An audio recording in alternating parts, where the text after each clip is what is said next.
Ladies and gentlemen, good day and welcome to the Gujarat Narmada Valley Fertilizers and Chemicals Q1 FY22 earnings conference call, hosted by Batlivala and Karani Securities India Private Limited. As a reminder, all participant lines will be in the listen-only mode. There will be an opportunity for you to ask questions after the presentation concludes. Should you need assistance during the conference, please signal an operator by pressing star and then zero on your touchtone telephone. Please note that this conference is being recorded. I now hand the conference over to Mr. Parth Adhyay from Batlivala and Karani Securities. Thank you, and over to you, sir. Thank you, Indra. Good afternoon, everyone, and thank you for joining us on Gujarat Narmada Valley Fertilizer and Chemicals 1Q FY22 earnings update conference call. We thank the management for giving us the opportunity to host the call. Today with us we have Mr. D.D. Parekh, General Manager and CFO, Mr. Y.N. Patel, Head of Department O&M, Mr. A.C. Shah, General Manager and Company Secretary. I would now like to hand over the call to Mr. D.D. Parekh for his opening remarks. And thank you, and over to you, sir. Thank you. On behalf of GNFC, we welcome all participants to this Q1 FY22 conference call, earnings conference call. Now, the results are well before you and you must have gone through the same. So I'm not going into, as of now, the much nitty-gritty of the results. I will take the question as and when it comes up. But I'll give you some general idea about the industry structure in which we are operating. On fertilizer front, it is somewhat muted as compared to FY21 Q1 in terms of the volume and consumption, especially a mixed fertilizer led by DAP is affected significantly. Apart from this, there are input costs which have gone up significantly in case of both urea as well as mixed fertilizer, affecting the profitability of non-urea manufacturers, especially DAP and others, and therefore the production rate has also gone down in some cases. With change in subsidy, government support has definitely come for the NPK side, but it is for a limited period as of now up to October 21. And with the continuously rising price, the industry is expecting not only the continuation but the further rise in the NPK. On the chemical side, company has witnessed, and in general also there is a buoyancy in the chemical market since Q4 last year.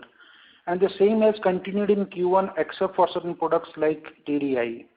TDI has not done well, especially the reasons attributable are that of a pandemic for the first 2 months at least.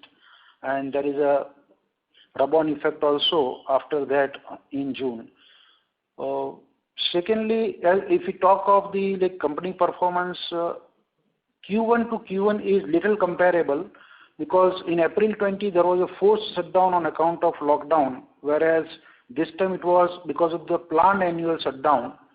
Barring for the few days of differences between the number of days between the two periods, more or less the situation in terms of the volume is comparable. However, in terms of the price, there is a marked difference. So apart from volume of production, price relations are significantly different and sales volume are also significantly different. So Q1 FY22 is actually led by both improved price and volume realizations as such, whether we as compared to Q1 FY21. As compared to Q4 FY21, the volumes have gone down by around 23 and 30%. Mainly, these are rounded figures I am talking. My colleagues will give the exact idea about the volume performance and realization performance also. So it has gone down by almost 23 and 30%, mainly because of the availability of the product in view of the annual plant shutdown. So this has been the operating scenario for the company in Q1. And as compared to these factors, if you look at the results, there is a marked improvement both at PBT, PAT level as well as EBITDA level. And if we compare at EBITDA level in terms of percentage, there is an improvement over Q4 also. There are some changes in the cost structure mainly because of the shutdown. So this is broadly the scenario on the operating front for the company. With this, I now hand over to you back for the question and answer, and my colleagues will support the detailed questioning on the marketing as well as operations front. Thank you very much. Thank you very much, sir. Ladies and gentlemen, we will now begin the question and answer session. Anyone who wishes to ask a question may press star and one on their touchtone telephone. If you wish to remove yourself from the question queue, you may press star and two. Participants are requested to use handsets while asking a question. Anyone who has a question may press star and one. Ladies and gentlemen, we will wait for a moment while the question queue assembles.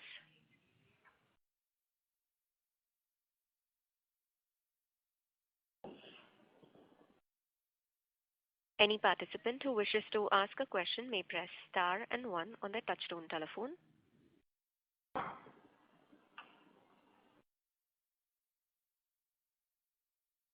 Our first question is from the line of Amit Sanghvi, an individual investor. Please go ahead. Hello.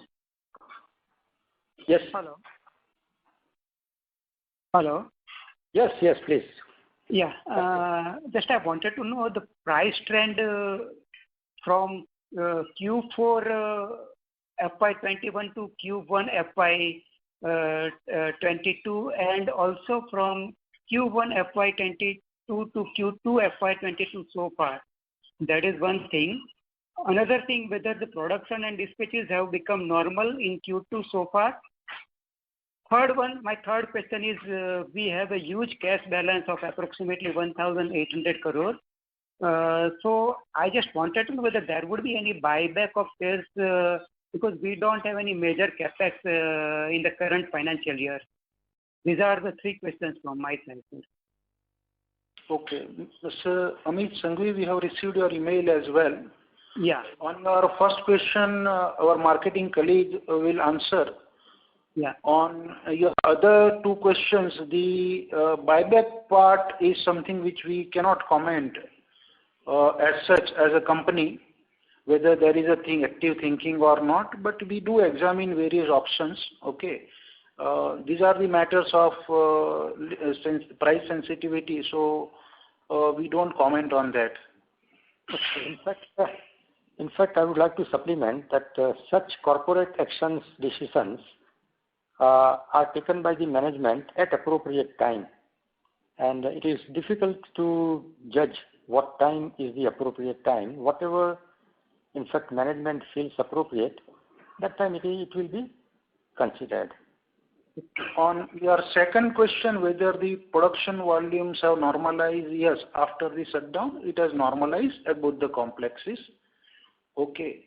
And regarding now, we touch upon the first question where our colleagues from marketing, Sri Jiten Desai, will answer about the price trends across the periods. Good afternoon, Mr. Sanghvi. Yeah, good afternoon, sir. This is Jiten Desai. Your question is regarding comparison between Q4 last year and Q1 this year. Right. So as Parikh Sahib has mentioned, that our sales volume has gone down by 23% in Q1, basically because of the pandemic effect in the April and May. Yeah. And as far as price is concerned, our invoice value of the volume has remained intact. Means there is a 23% reduction in volume, but the overall, the gross invoice value is reduced by 21%. That means that there is some improvement in price, unit prices of the products. And as far as Q2 is concerned, which current period, July onwards, July and August, that half of the quarter has been passed. And in this quarter also, that price is sustaining. I would like to mention that out of 7 products out of 10 main products, the prices have attained historically highest level in Q4, and that is sustained yet. Okay. Yeah. Okay, thanks. Thank you. Before we take our next question, we would like to remind participants to ask a question, you may enter star and one. Our next question is from the line of Govind Lal Gilara, an individual investor. Please go ahead. Hello. Yes. Yeah. Good afternoon to all GNSC team, and congratulations for good set of numbers in spite of shutdown. Thank you. So my first question is how many days you have taken shutdown, and for which plant? For both the or one of the plant, and any shutdowns are due in current financial year going forward? That is the first question. Second question, how pricing scenario, already you have told that highest prices what we attend, they are sustaining in 45 days of even current quarter also. That is good news. But okay, going forward, what's the outlook? That is I want to know. These are the two questions, sir. Thank you. Regarding first question, I would like to answer. We have plant shutdown of 25 days, which is our main ammonia plant, and most of the plant which are dependent on ammonia plant downstream, where the shutdown days varies depending on availability of syngas production from ammonia plant. So it varies from 23 to 25, 27, and sometimes certain plant takes time in startup also, because we call it as a cold shutdown. When shutdown is of longer duration, generally it takes a long time in stabilization. So this is about our plant shutdown, but now throughout the year there is no plant shutdown, except in some of the plants we have expected a nil production days of 2 days, 3 days here and there in different plants. Otherwise, in current year there is no plant shutdown as such. Okay. Mr. Patel covered the Bharuch complex. The TDI-2, which is the Dahej complex, also went under shutdown from the first week of June. So practically, Bharuch was under shutdown for almost close to whole of April, and Dahej plant was under shutdown for practically for June, barring few days here and there. Regarding your next question, which is on the outlook front, see, there is a dynamic situation, especially, and predominantly the volatility is always in the chemical, both on the output prices as well as input prices. So as of now, like my colleague told, Mr. Jiten Desai, he forces a fair outlook, but these are like chemicals which are subject to volatility. So this is with a pinch of caution that you have to take the information. Thank you, sir. Just for further clarification, I also keep track most of your product prices. So as per my knowledge, I may be wrong, sir. Please correct if I am wrong. So what I am tracking is most of your product prices are comparing last quarter average. They are down as per my knowledge. And you are saying that most of the prices of second quarter are sustained. That is one thing. So, and the second thing, sir, net I want to know how raw material prices are also behaving, and versus first quarter now, second, and going forward, or let us say these 45 days or another remaining 45 of this quarter, how our margins will be there net comparing first quarter? No, that would be kind of a forward-looking statement and sort of a price-sensitive information. So we would stay away from answering this particular kind of question. What are going to be the margins in Q2? No, 45 days. No, I understand that. Okay. 45 days. No, okay, rest of the 40 days, let us forget. 45 days you told that last quarter prices are sustaining and these prices are sustaining. So we presume that this 45 days what has gone in second quarter, we are maintaining margins of last quarter. That we can presume. And raw material prices, any benefit of lower raw material prices was there in first quarter? That's what I want to understand, sir. In chemicals, all inputs are increasing. Whether we talk of key or non-key, all inputs have gone up, are going up rather, since quite some time. So it's a dynamic between the two. Secondly, we are not normally in a position to even foresee a week down the line as far as chemical volatility is concerned. There are many factors affecting. Our colleague will touch upon some of the products with example. So it is very difficult to talk about the outlook which you are asking. May I request Sri Jitanbhai Desai to give a couple of examples on the product pricing front which changes too frequently and too volatile, with too much volatility. As rightly said by Parikh sir, that there is a volatility and it is very difficult to predict as far as chemical market and chemical prices are concerned. I would like to give the example of acetic acid. That acetic acid, about 90% of the Indian consumption is met by import, and in recent time, due to shipping constraints, there are delay in arrival of the parcels. At that time, the prices have gone up beyond the international level. But when this delayed parcel come in bunch, then there is a surplus at once in the market, and that will reduce the price below the international level. So that is what is going on nowadays. This is one example. That is more or less true for other products also. Okay, sir. Thank you, sir. I will come back in queue if I got my further any questions. Thank you very much. Thank you. Any participant who wishes to ask a question may enter star and 1 on their touchtone telephone. We'll take a next question from Saketu from Kapoor Company. Please go ahead. Namaskar, sir, and thank you for the opportunity. Sir, in a way, we can conclude that this planned shutdown was good since during the COVID times there were hindrance in maintaining the production level at the optimum levels. So, had this happened in some other quarter, the impact would have been greater. Since it was a COVID period also, so hence the shutdown would have worked better for us.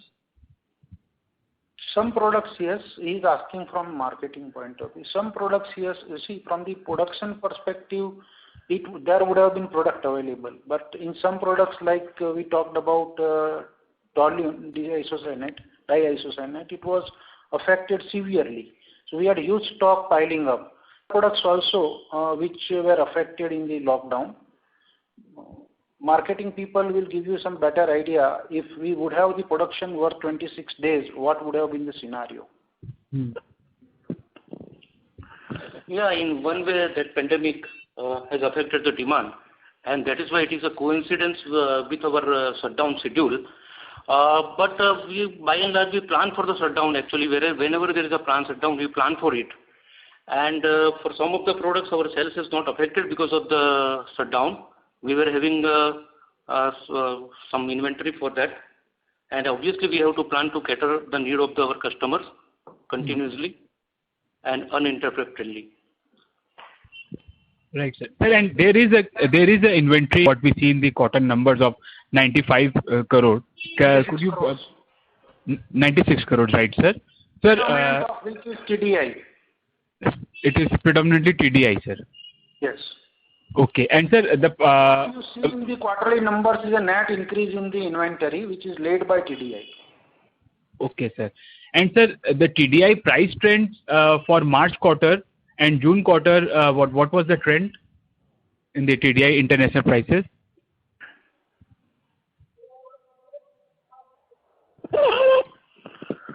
TDI prices remain steady actually.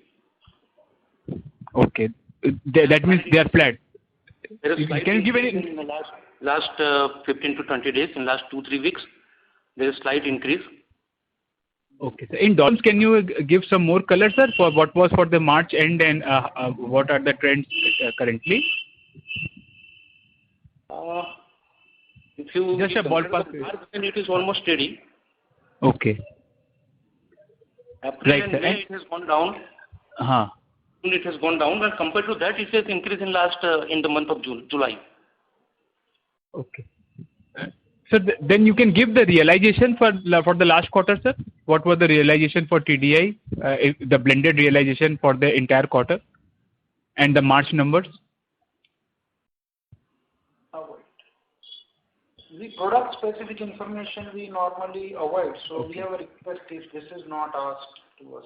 Okay. Right, sir. Sir, you have spoken about raw material prices moving faster at a escalating pace.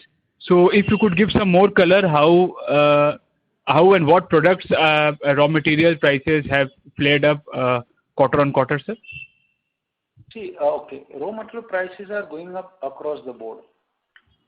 Okay, whether you take off oil, gas, toluene, benzene, rock phosphate, okay, any commodity, imported ammonia, phosphoric acid, although we don't use phosphoric acid, okay, imported fertilizer, every commodity has gone up. And actually they are on fire. If you talk about gas, it has been on fire. If you talk about the international freight, it is also on fire. Like more than 100% change is there in case of transportation, as far as transportation of certain products are concerned. Like you must have in the public domain, what are the per SCMD rates also. We don't give exactly what we buy at and what is the cost, but then in the public domain, if you see the graph of RLNG, it has constantly gone up over 4 or 5 months, and that too very sharply. Right. And sir, any further details, I mean, out of this basket of 616 crore for the raw material, what are the major portions, if you could give? Oil and gas. Energy cost. Oil and gas are both used as, predominantly used as feedstock, and part of it as fuel as well. Okay. Like if we talk of TDI2, it is as a feed for generation of certain stream of gases to support the TDI production. Here also, like very small quantity we use for fuel, but predominantly we use for feed. Like we talk of ammonia production, it is used as feed, both oil and gas. And in terms of the proportion, normally out of our raw material consumption, it all depends upon the price part in the given period. But by and large, one may assume that roughly 60 to 70% out of the total raw material cost comprises of oil and gas itself. All gas taken together. Okay. And then, sir, what goes for the power, fuel, and other utilities of 192 crores? Yes, it is driven predominantly by coal. Coal prices have also gone up. Coal, oil, gas. So the same charges are being clubbed at two levels, cost under raw material also and other power and fuel. Which charges?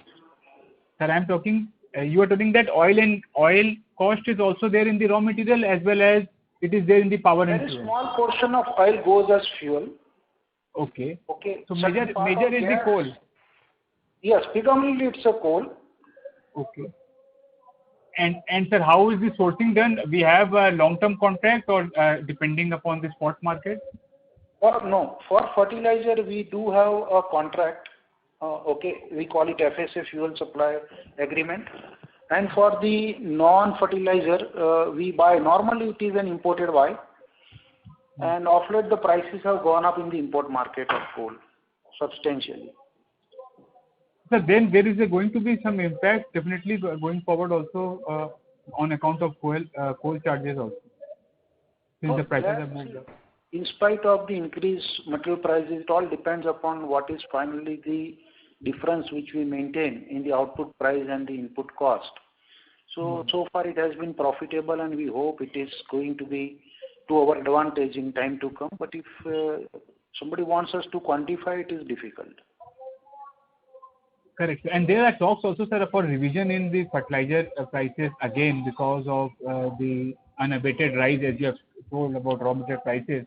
Sir, if and hypothetically, what kind of price rise are we contemplating just to support the inflation created due to the raw material prices, jump in the raw material prices? Okay. See, there are two factors. This is actually a government decision, so which is not possible to comment from our side. Right. As far as impact is concerned, all mixed fertilizer companies are subject to the scanner of government because they are auditable for the kind of margins they are keeping. And there is a Department of Fertilizer guideline to keep certain margin, not beyond that. So, which almost tantamounts to profiteering otherwise. Sir, but fertilizer business, we are on wafer thin margin only. How can we think of even profiteering in that? No. Your question is how much the government will. Yes, sir. That is what I'm seeking. So, with the increase in raw material price trends in the fertilizer segment, how much should be the increase so that it will compensate our margins at these levels? See, if you see, this change came on 20th of May, okay? Before that also, there was an increase in the cost, which is across fertilizer industry, the burden is absorbed company. So it is difficult to say when there will be a revision. If that revision is there, it will come as a respite actually to the otherwise increasing cost. And for certain NPK producers, there could be a decision also required whether to continue or not continue the production, because ammonia prices has gone, all the input prices, phosphoric acid, rock and ammonia have gone up significantly. If you look at the last trailing 12-month information which is otherwise available in the domain, public domain, there is a sharp rise in all the three. In fact, in some product it is more than 100%, in other product it is close to 100%. So these are the impacts on the fertilizer industry. And what happens normally, public sector units or the government run companies are substantially there apart from the cooperative sector, so which supports irrespective of the profitability. So they don't close down the plant. Like in our case also, we don't close down because of that reason. Apart from that, we have certain integration also, so we can't close down and take at times hit also if required. And you must have seen, like this time we have turned profitable, otherwise overall fertilizer segment has shown losses because of various under recoveries which industry also face and we also face. We face more predominantly because we don't expand on the volume terms, especially in urea and NPK here at Bharuch complex. And even otherwise with likely commencement of around 1.27 million tons of 4 refineries, there is going to be a substantial closure in terms of what we have the countries importing and what is the total demand. If you look at the statistics of NPK plants, they more than 40% of the capacity, depending upon the prices, remain idling out within the country.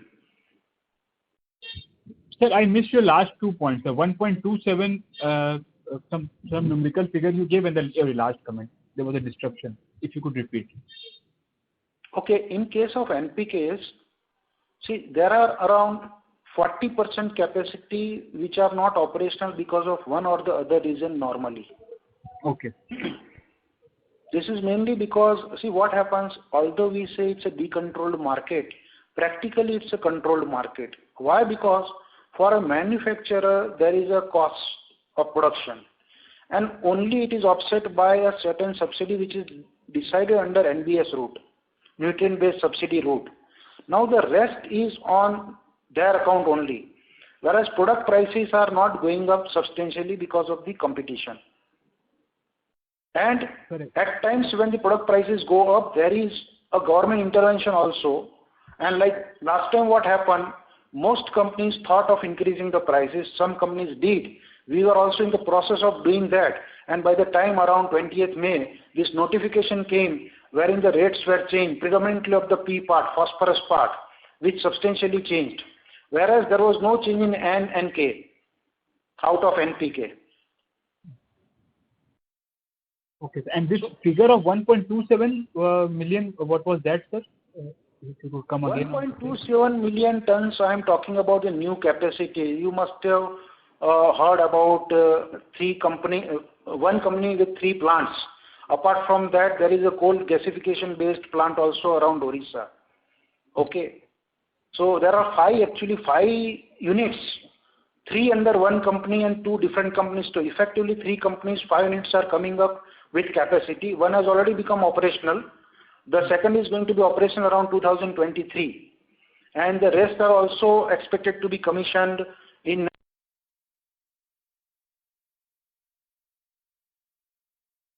Hello. Ladies and gentlemen, it looks like the management line is disconnected. We request you to please hold the line. We will rejoin them back to the call. Please do not disconnect.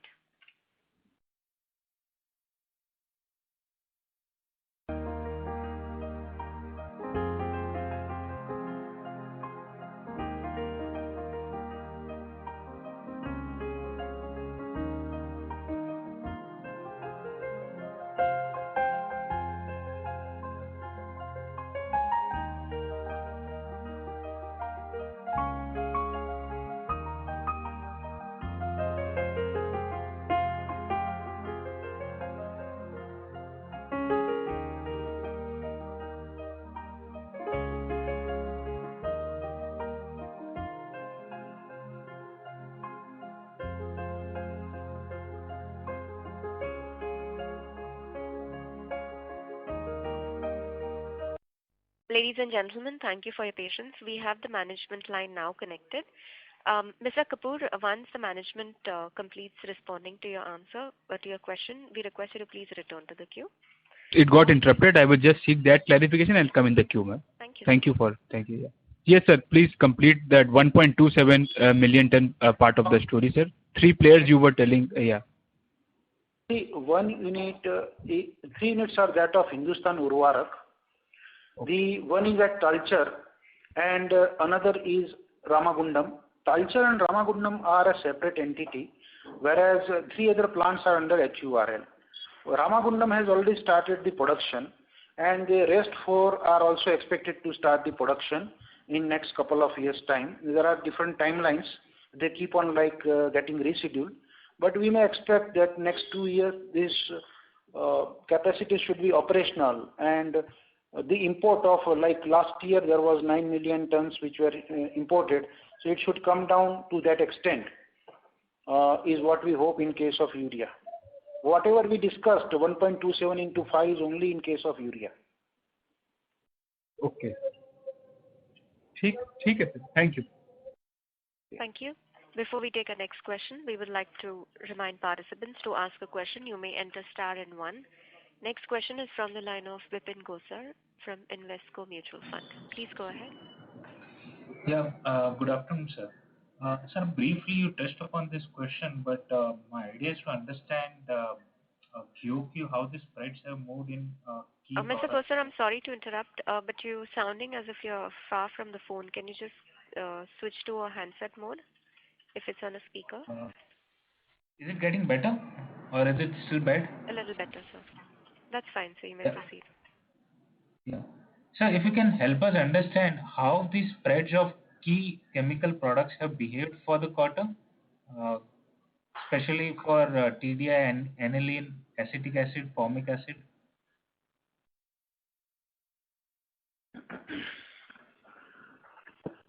So, I mean, asking for the in comparison with what time? Yeah, how the spreads have behaved for the quarter which has gone by. The results that we are seeing, and that how the spreads for a couple of key products have behaved, like TDI, aniline, acetic acid, formic acid. As I mentioned that individual price of product wise I would not answer, but overall our 10 main products, the realization is remained steady if we compare Q4 and Q1. And the spreads also would have behaved the same. Idea is to understand the gap between raw material and the finished product. We understand your question. See, regarding a certain product, although it will not be possible to discuss product by product, key product if we talk, aniline is impacted, both in terms of volume as well as spread. Okay, acetic acid has a key input which is methanol. That is impacted because of the gas prices. Okay, but we had a good run on acetic acid Q4, even in Q1 also. If we talk about the TDI, yes, toluene prices itself are evident how it has gone. It is inching up, moving up, and the price of TDI is not going in tandem. So in terms of spread, they are little affected, but then still overall there is a profitability which is maintained. Product to product, there are certain pluses and minuses. Okay, but still as a weighted average and portfolio mix, it has been profitable. Got it. Thank you. Regarding the spread, I would answer one thing. See, these are available even on certain publications like ICIS. If we talk about methanol, if we talk about TDI, they are in dollar terms. But what happens? These are the general trends. So what we have given you is the company specific. Okay, what we witness in terms of our realization, because they do report based on the deals known to them. And there are many things which are not getting reported in those kinds of publications. Got it, sir. Thank you. Thank you. Anyone who has a question may enter star and one. Our next question is from Govind Lal Gilara, an individual investor. Please go ahead. I hope, sir, our all capex plan are on track as we have discussed in our previous quarters. Okay, regarding capex, see, these are manufacturing companies. So once it undertakes capex, it has a transition time of a couple of years at least.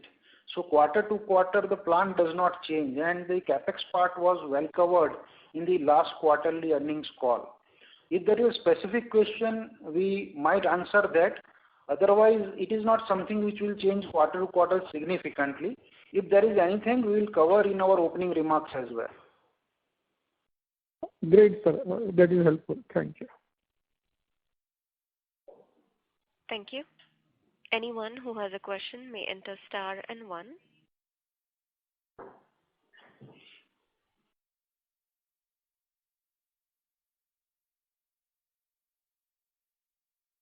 Ladies and gentlemen, if you wish to ask a question, you may enter star and one on your touchtone telephone. We'll take our next question from the line of Parth Azia from B&K Securities. Please go ahead. Thank you, sir. So, want to understand, are the higher freight costs also leading to higher prices? And if they are, what would be the extent to which the prices are higher because of them? Actually, your voice we heard in a ruptured manner. Could you be little louder and closer to the mic? Am I audible now, sir? Yeah. Yeah. Yes. So I wanted to understand if the higher freight costs are also leading to higher prices of these products, and if they are, to what extent would the prices be higher because of them? No. See, both are rising. That is different part, but it is not necessarily because of the higher input cost. The output prices are also higher. Okay. So many products we are absorbing at the cost of margin also. Okay. So it is not that if our cost will go up, it will go up. It is not like an urea thing, which is a total pass-through on variable cost part. But normally we have a reason to believe, like we take the case of ethyl acetate. We have a reason to believe because as the special denatured spirit, which is used as input there, has gone up significantly. There is a scarcity across world market. And therefore, we have a reason to believe that ethyl acetate price will not come down. If it comes down, there will be effects on the manufacturer, substantial effects on the manufacturers. So we have a reason to believe, in spite of like a kind of surplus market, we are not like importing ethyl acetate practically in this country. But then, in spite of that, we will see the prices to remain at robust level, which are already at higher level. Our marketing people will talk more on that. Example. Yeah, this example of ethyl acetate is a very perfect example. This product, we are surplus. India is net surplus, and it is an export-driven product. As far as these two major raw materials are there for ethyl acetate, one is the acetic acid and one is ethanol, denatured spirit. Now, the price hike of denatured spirit is such a way that for no manufacturer it will be feasible to sell at lower level, at certain level. So the product of about 55,000 rupees will not be affordable if price goes below 85 or so.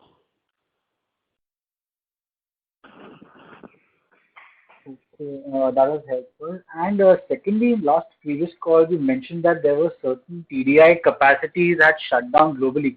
So are there any more shutdowns that have taken place?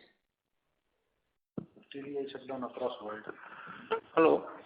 Yeah, TDI supply and demand is balanced actually. And currently, if we see, then at the current time, there is no major shutdown planned by any manufacturer in the world. So the capacities that were shut recently, they have started operations again. Please be specific and clear. Could not hear you clearly. So there were a couple of capacities that you mentioned were shut. So they have restarted now? Yes, last quarter. Last quarter, yes. Some big plants in Europe has gone into shutdown that point of time, which have restarted, maybe not at 100% level, but up to 70% level. The BASF Germany plant has restarted. Okay, sir. Thank you. Thank you.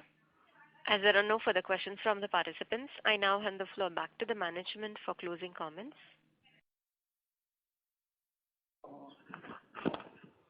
We thank you, Batliwala and Karani, for holding this call as well as all participants. Okay. More than this, there is nothing specific from our side. Yeah. Thank you very much. We conclude this conference. Thank you so much for the arrangements.